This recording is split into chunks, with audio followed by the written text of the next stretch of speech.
Hi, everyone. Welcome to Interchange. I'm Dan Jones. Thank you so very much for joining us. It's going to be an interesting conversation today. We'll talk about the presidential race, who's ahead and why. We'll talk about the U.S. Senate race here in Wisconsin, who's ahead and why. And we'll talk about this story out of La Crosse that went viral about the overweight anchorwoman who reacted so strongly to some viewer criticism. All right, let me introduce our guest today. It's a small crowd with big brain power. We have Joel McNally, longtime newspaper columnist. And Kevin Fischer, former broadcast journalist, political analyst, and oftentimes a fill-in host over on WISN Talk Radio. Quality, not quantity. Rick Horowitz will be along with commentary at the end of the show. All right, let's talk first about the presidential race. Most all polls show President Obama ahead, but most observers say he performed pretty poorly in the debate with Mitt Romney the other night. The question is, do debates even matter anymore? Do they change anybody's mind? And does he receive more of a bump from the Labor Department today, Obama, with the Labor Department saying, oh, unemployment figures are better than they've been in 4 years? There were jobs created, not nearly enough or that were predicted that were going to be created. And unemployment did go down, but not enough to actually call this a recovery. And look, I've been around as long as you two have been. And historically, in the months or 2 or 3 months before an election like we're going to have, those economic figures do improve a little bit. But most economists will tell you we're kind of stuck in a pattern here where growth is non-existent. Now, you ask, do the debates matter? Normally not. I think most people have their minds made up. But in this situation where the election is going to be decided by that small number of undecideds, the waverers, this was critical for Mitt Romney because for the first time now, throughout the whole campaign, you didn't have either candidate being filtered through the news media. You had each candidate, just like tonight, side by side, face to face. What are we running for? Where you could see and hear, you could see the mannerisms and see how they acted and hear what they had to say about themselves and about each other.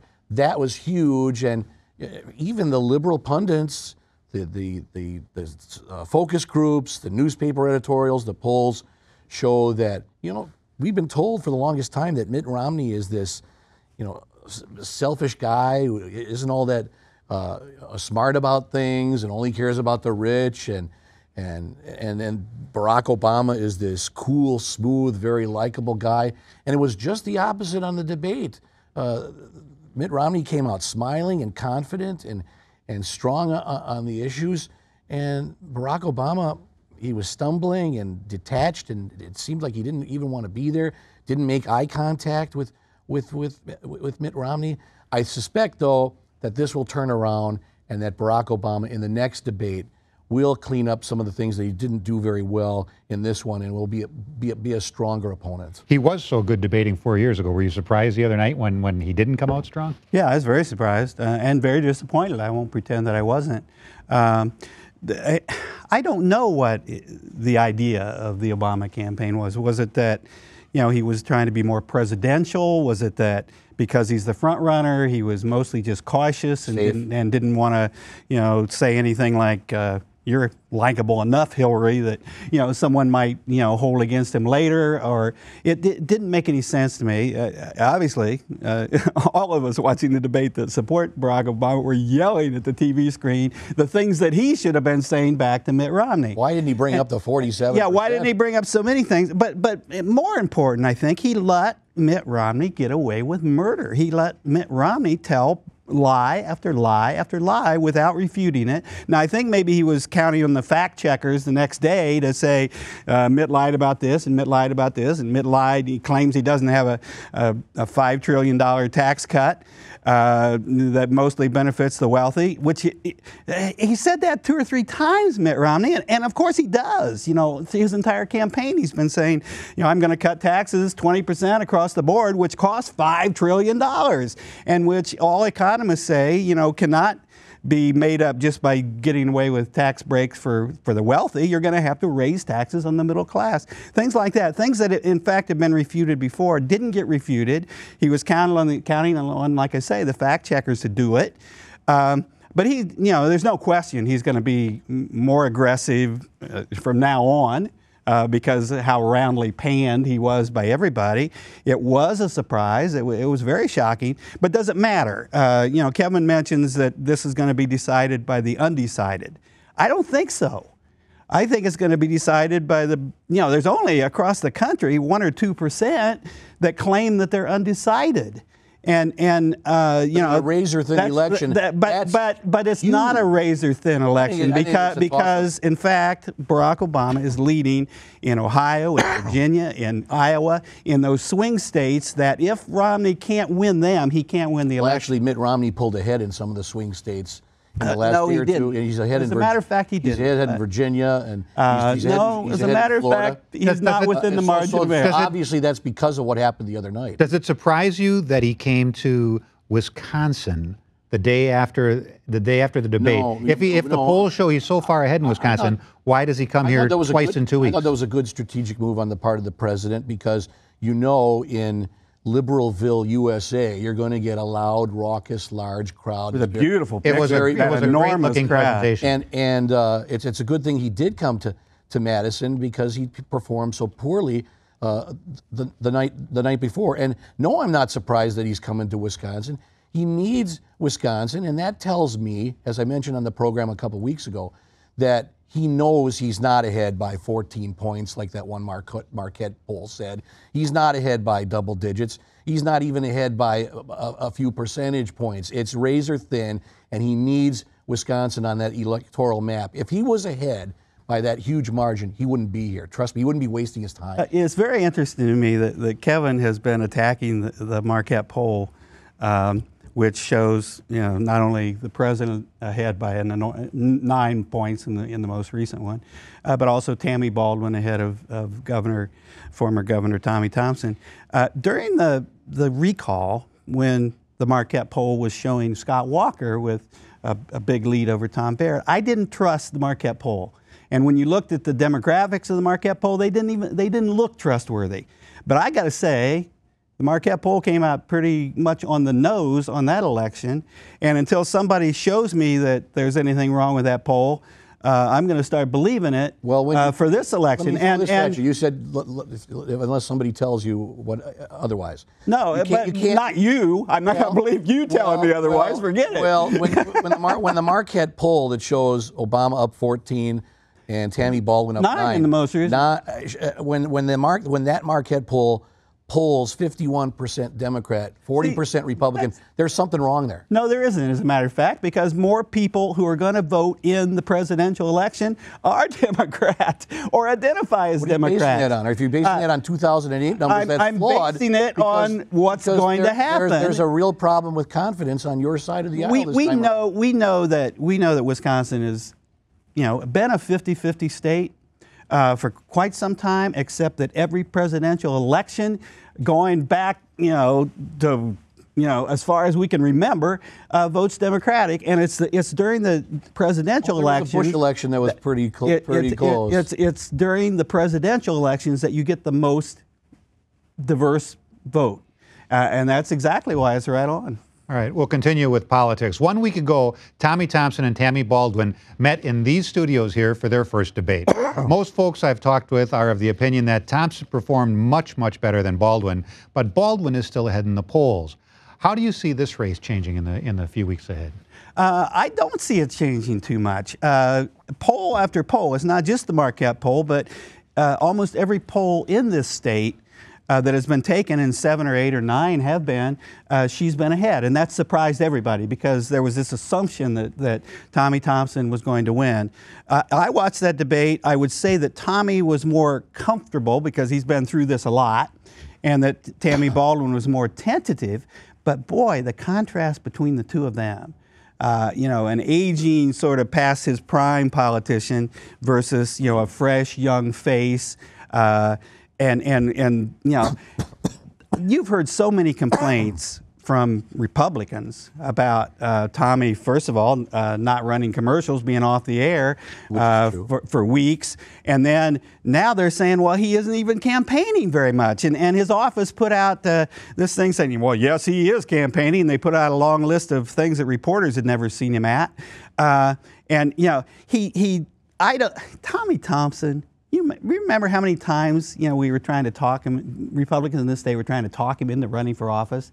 Do you think he really wants to be a junior senator from Wisconsin at one of the least out of 100 United States senators who are much more famous and much more well-known nationally than he is? The answer is yes. I've talked to him about it, and the answer is yes. He would not be doing this just as some lark. He's doing it to call attention to himself. Well, I don't think so. I think he sees that the country is in dire straits. And it needs him. And he sees that, as he spoke so well in that debate last week, that he is a reformer and can go into Washington with ideas that can turn the country around. And his giant ideas are not going to change Washington. Well, and you know, he had Tammy Baldwin for lunch. It was like the debate the other night. If it was a prize fight, they would have stopped it about half an hour in.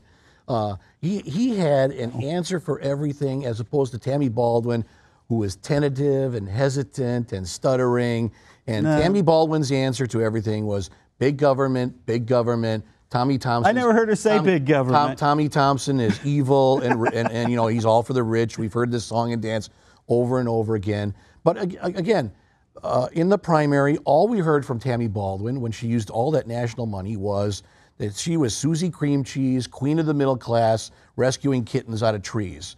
Now we saw in that debate, basically Tommy Thompson exposing her and her really out-of-touch record. I mean, it's way out there. It's okay to be a Democrat. It's okay to be a liberal. It's still legal? It really is. It is okay in my book, all right, in my opinion. But when you're on the planet Mars, that's where I think I and many Wisconsin voters draw the line. She's very extreme. But she's also an extremely bright lady, and there's a lot of money involved in this campaign, so you know it's going to be a different Tammy Baldwin that takes the stage in the next debate. Oh, I think she will be more confident and more aggressive. I certainly don't think Tommy Thompson had her for lunch. Yeah, Tommy's problem. You didn't watch the same debate a lot of people did. You know, people like Kevin and I'm sure you too, and to some extent me. Every time we look at Tommy Thompson, we're thinking of all the Tommy Thompson that we've known, you know, all these decades.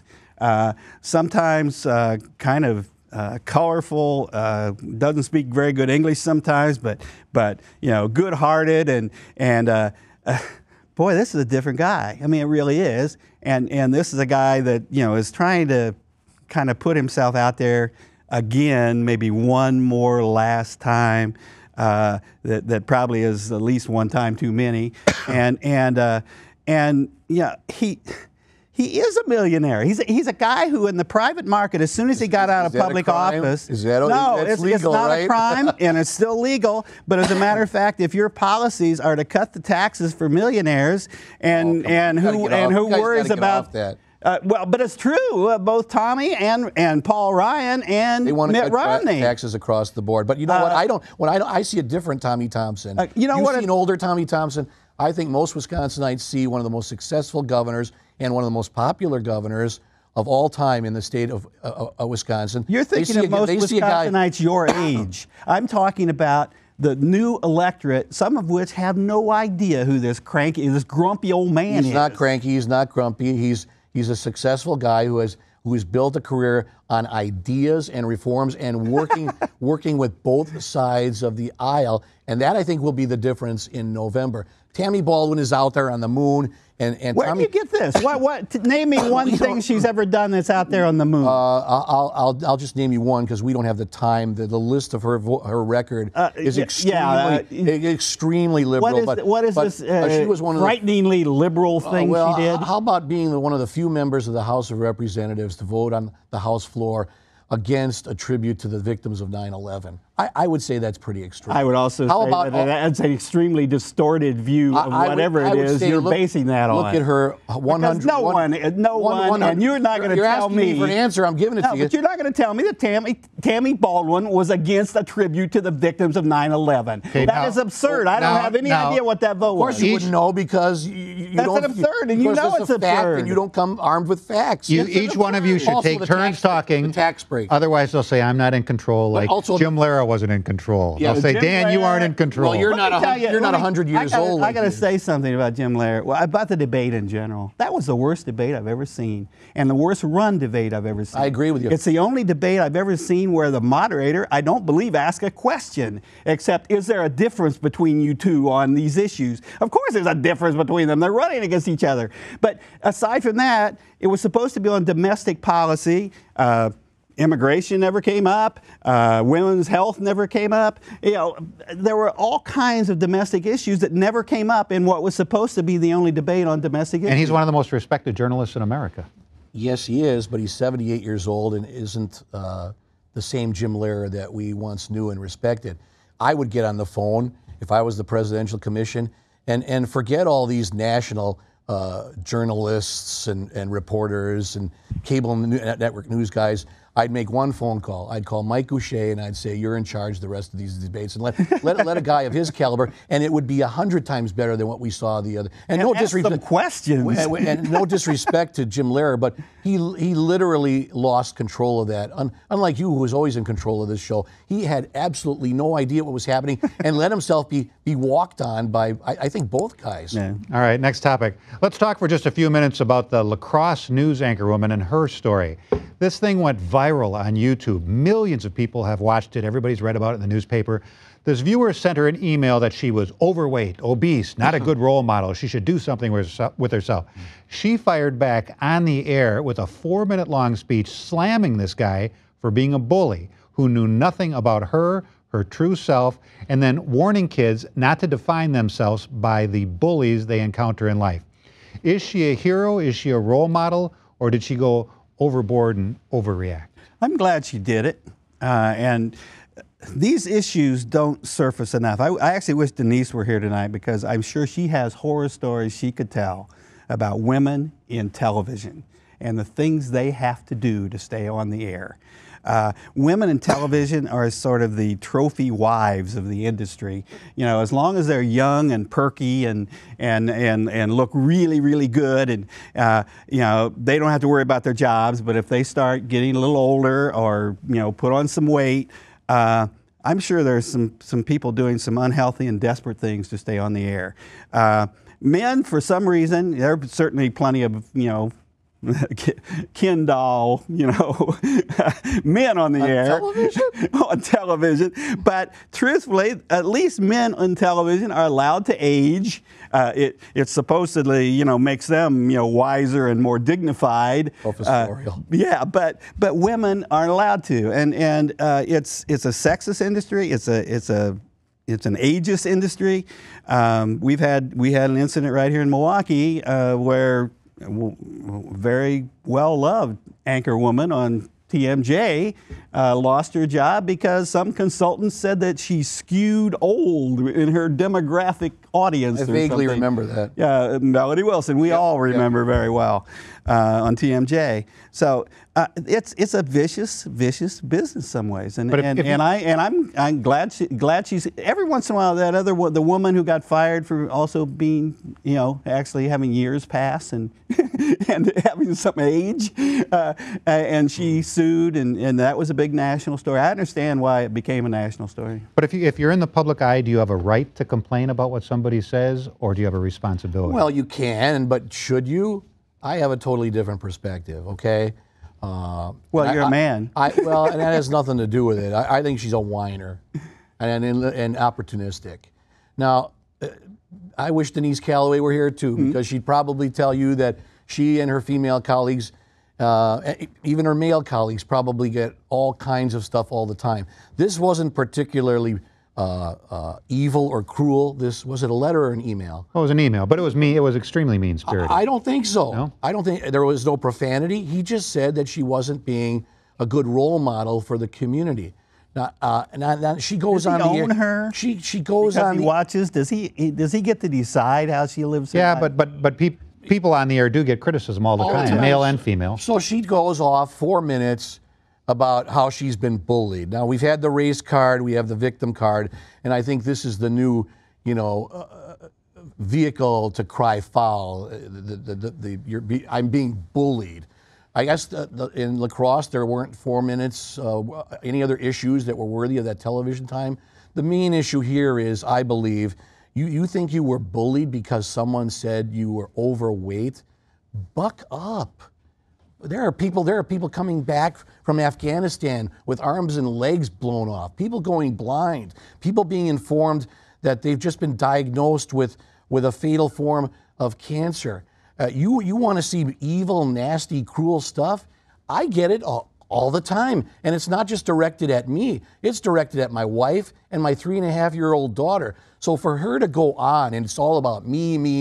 No, it actually wasn't. And the other thing, she went on a cable news network where it said that her biggest fear during that 4-minute business was, I was afraid I was going to cry. I didn't want to appear weak, but I was afraid I was going to cry. Well, you do come off less than strong, and I think you do a disservice to women in your profession. She has nothing to complain about. She's not all that unattractive. She's not all that fat.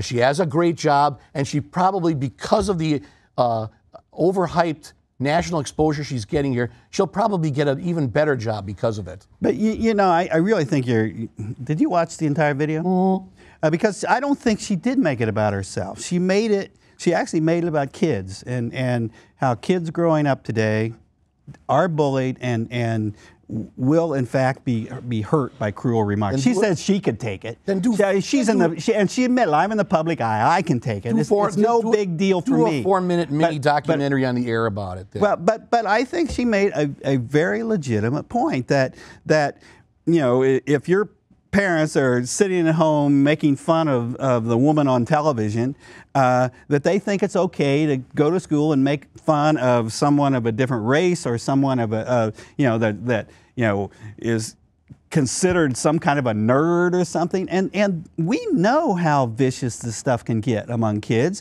We know that it's led to deaths. It's led to suicides.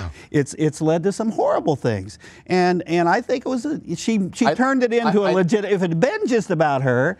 Although it wasn't all about her. He wasn't talking about kids or race. He was talking about her being not a good role model for the community. She made it a different issue, and she actually raised a real issue in television. And having worked in television, I know you know that. And you know why? What else I know? That you're right. People in television get this stuff all the time, and it's far worse, more harsh, more critical, more hateful than what she received. And you know what happens to that stuff? Right in the garbage, and nothing else. Nothing else is said about it. Women on television have short careers for a real reason. All right, we move on. Well, an anchorwoman in lacrosse may have attracted plenty of attention this week, but it was a pretty small crowd compared to the millions who were watching Wednesday's presidential debate. No surprise that Rick Horowitz was in that second group, and he knows an uninspiring performance when he sees one. Rick. Well, I certainly hope I have a better time on my 20th anniversary than President Obama had on his. No doubt about it, it was a disappointing night for anyone whose debate bingo cards had Cayman Islands or Bain Capital or 47%. And it was a totally sober night for anyone whose drinking games depended on hearing words like self-deportation or reproductive rights or even tax returns, which is too bad, because there were a lot of Democrats out there who could have used a stiff drink on Wednesday night. Of course, they got the next best thing on Friday morning, good new jobs numbers and an unemployment rate down to 7.8%, the lowest it's been in almost 4 years. That's right, we have finally climbed out of the George W. Bush commemorative job hole. Will any Republican even pretend to be happy about that? For the country's sake? Anyway, about the debate, it was a strong night for Mitt Romney, and boy, did he need one. This is how desperate he was going into the debate. He actually admitted that he'd once been governor of Massachusetts. No, really. He even tried to claim that he was a raging moderate, a bipartisan compromiser. And the rest of the Republicans, including the Tea Party types, they were so desperate they let him say it. Besides, they weren't too worried. They don't believe Mitt Romney any more than anyone else does. Anyway, the debate. All the polls say Romney won. And he definitely won with the theater critics. They loved his energy. Winning with the fact checkers, that's a different story. In fact, post-debate pop quiz, true or false? Bogus budget numbers suddenly add up if you say them over and over again in a loud voice. Yeah, me neither. So this was my favorite Romney non-fact when he tried to squirm out of his plan for that $5 trillion tax cut, since he has no idea how he'd pay for it without exploding the deficit. Or if he does know who'd take the hit, he'd rather not say. So here's how he put it. What I've said is I won't put in place a tax cut that adds to the deficit. That's part one. So there's no economist can say Mitt Romney's tax plan adds $5 trillion if I say I will not add to the deficit with my tax plan. Well, that settles it then, right? His tax plan won't add to the deficit because he said so. Feel better now? Yeah, me neither. Well, thanks, Rick, and thank you so very much for watching. Stay warm. Summer's over. Enjoy the rest of your weekend.